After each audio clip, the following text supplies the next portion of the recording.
বিশ্বকাপের মাঝে কি তাহলে ঘরে ফিরলেন লিওনেল মেসি? হ্যাঁ, তবে বিশ্রাম নিতে নয়, শেষ ৩২-এর লড়াই খেলতে। শহরের নাম রোজারিও নয়, মায়ামি। আর প্রতিপক্ষ ফুটবল বিশ্বের নতুন স্বপ্ন, কেপ ভার্দে। কাগজে কলমে এই ম্যাচে পরিষ্কার ফেভারিট আর্জেন্টিনা। টানা ৩ ম্যাচ জিতে ৮ গোল করে মাত্র ১ গোল হজম করে গ্রুপ পর্ব শেষ করেছে বর্তমান বিশ্ব চ্যাম্পিয়নরা। অন্যদিকে বিশ্বকাপে প্রথমবার খেলেই ইতিহাস গড়েছে কেপ ভার্দে।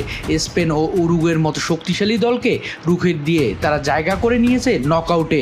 তাদের বিশ্বাস একটাই, ফুটবল কখনো কাগজের হিসাব মানে না।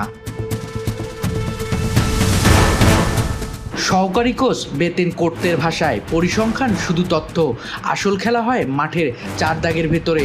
আর সেই বিশ্বাস নিয়েই তারা মাঠে নামবে বিশ্ব চ্যাম্পিয়নদের বিপক্ষে। অন্যদিকে আর্জেন্টিনার সবচেয়ে বড় ভরসার নাম লিওনেল মেসি। এখন মায়ামি তার ঘর, আর সেই শহরেই তিনি শিরোপা ধরে রাখার মিশনে নামবেন।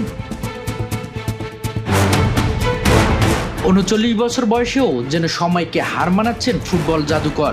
গ্রুপ পর্বেই করেছেন ৬ গোল। বিশ্বকাপে তার মোট গোল এখন ১৯। টানা ৭ বিশ্বকাপ ম্যাচে গোল করার নজিরও গড়েছেন তিনি।